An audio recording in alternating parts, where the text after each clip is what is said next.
Hi, we are the Inditex presentation group, and I'm Giovanna from Brazil. I'm Sofia from Spain. I'm Desiree from Spain. And I'm Manfred from India.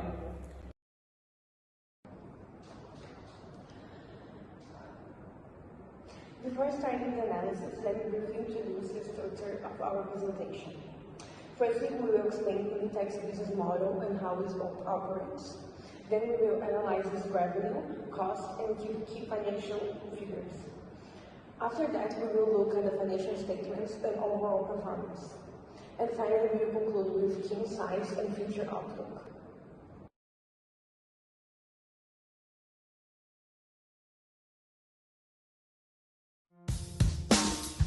Inditex's logistics centres are the central nervous system that keeps its stores at the forefront of ever-changing fashion trends. Millions of garments pass through them daily. A highly automated, complex system combining speed and efficiency allows the company to dispatch merchandise quickly to any of its stores worldwide. The hub's design, technology and organisation are geared toward providing stores with the best and fastest service possible. Los proveedores nos envían la mercancía al centro de distribución que tenemos en España. Desde aquí se distribuye toda la ropa a cada una de las tiendas que tenemos a nivel mundial. La distribución se hace 2 veces por semana y de esta manera lo que conseguimos es que en la tienda haya una oferta que se renueve constantemente.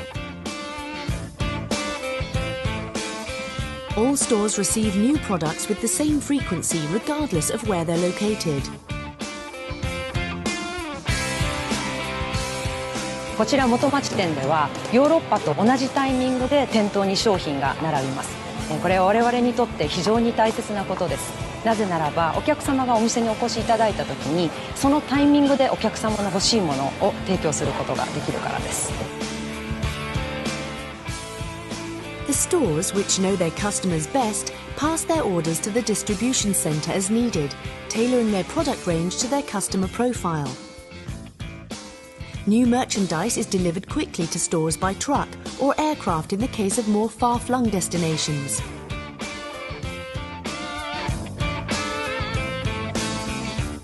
Inditex's logistics hubs quickly spring into action to respond to changing market trends, thanks to close coordination between the sales, design and manufacturing teams. We do orders every week, twice a week, so we listen to customers, the product that we need in the shops. We communicate with the product management all the time to get what our customer wants.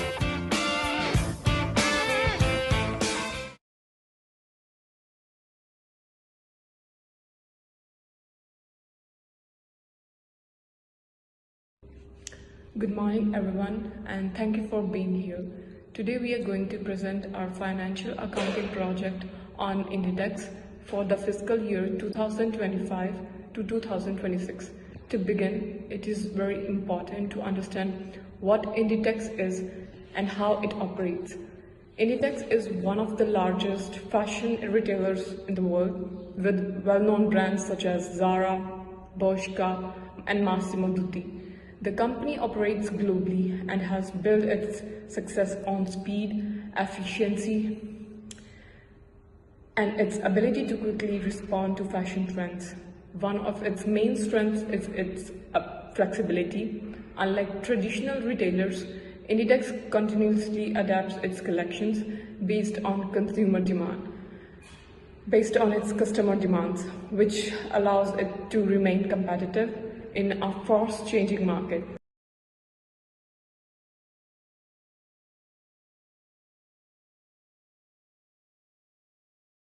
This leads us to its business model. Inditex follows a vertically integrated model, meaning that it controls the entire value chain, whether it is design, production, logistics, or sales. This gives the company a high level of control and efficiency. There are 3 key aspects of this model. First, short production cycles. Products can go from design to stores in just a few weeks, and this increases inventory turnover and reduces the risk of unsold stock. Second, the omni-channel system. Inditex combines physical stores with e-commerce, allowing customers to shop seamlessly across different platforms. This has important implications for revenue recognition. Third, its global store network. The company operates worldwide, which impacts operating costs such as rent, wages, and logistics.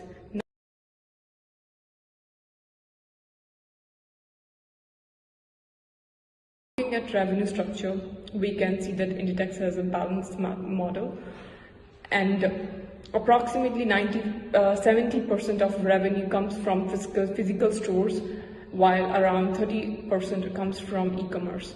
This shows that although digital sales are growing, physical stores still play a key role. Overall, the business model of the Inditex company is completely balanced and shows that it is highly profitable.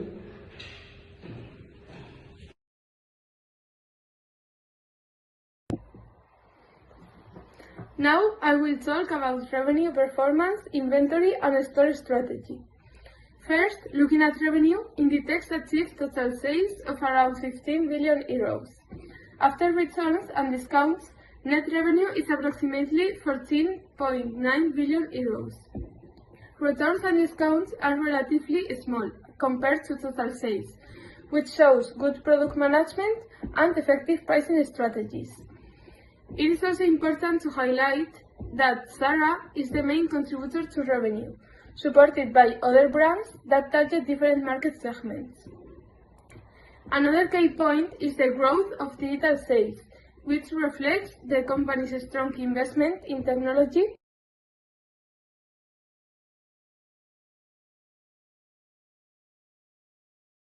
and online platforms. Now, moving on to inventory, Inditex follows a low inventory, high turnover strategy. This means that the company produces smaller quantities and replenishes them frequently. This strategy has three main advantages. First, it reduces the risk of unsold products. Then, second, it minimizes the need for discounts, helping maintain profit margins. Third, it allows the company to adapt quickly to fashion trends. In terms of figures, cost of goods sold is around 4 billion euros. Ending inventory is approximately 3.6 billion euros, and there is also an inventory write-down of about 0.2 billion euros due to unsold products.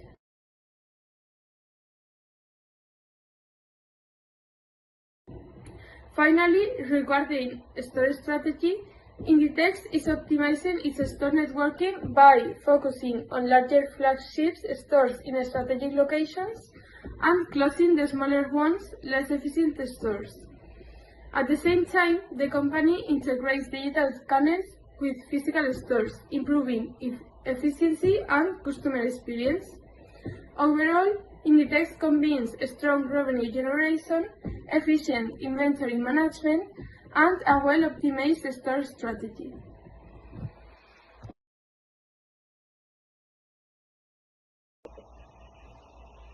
Next, I will explain the economic context, accounting transactions, and financial performance. During 2025-2026, the economic environment has been challenging. Inflation has increased costs such as wages and logistics, while competition in the fashion industry remains strong. Despite this challenge, Inditex has maintained stable growth thanks to its efficiency and strong market position. This context has influenced several decisions, such as controlling costs, investing in digital channels, and maintaining flexibility in operations.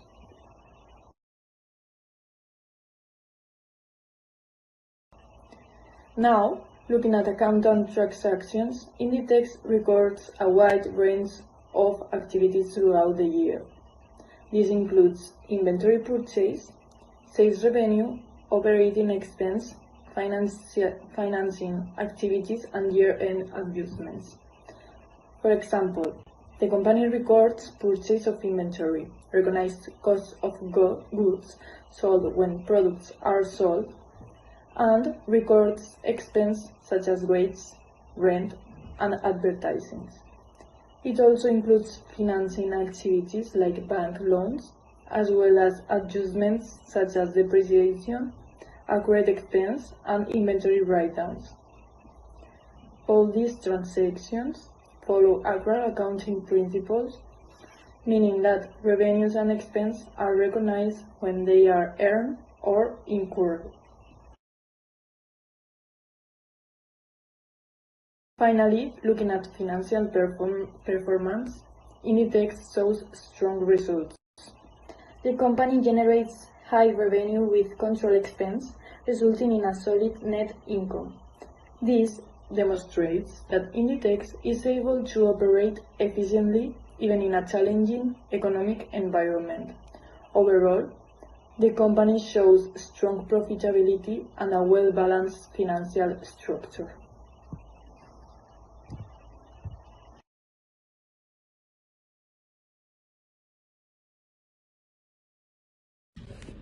Now we'll present the main financial statements.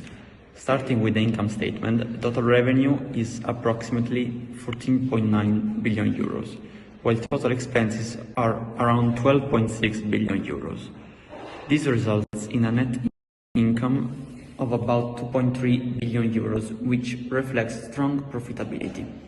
The main expenses include wages, rent, advertising, and distribution, all of which are essential to support the company's operations and growth.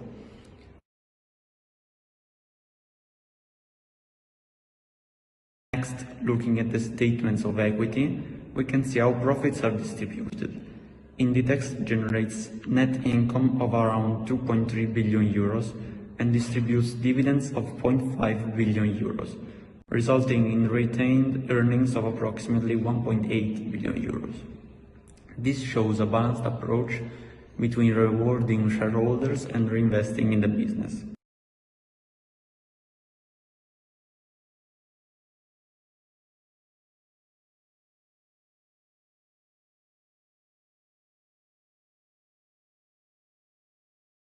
This shows a balanced approach between rewarding shareholders and reinvesting in the business.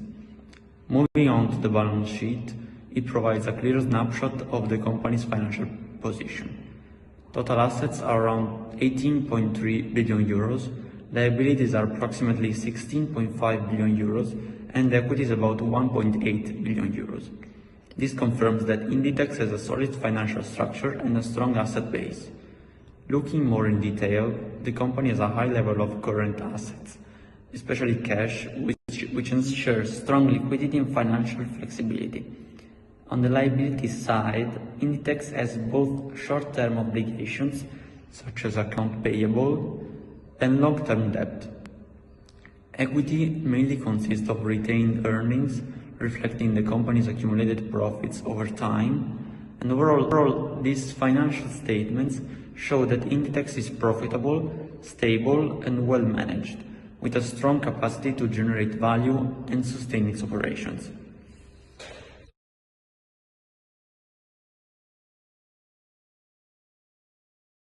Moving to the final part of our presentation, from this result, we can highlight several key insights.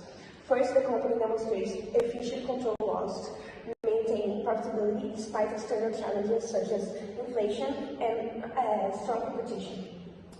Second, the business model is scalable and adaptable, allowing Inditex to grow while maintaining efficiency.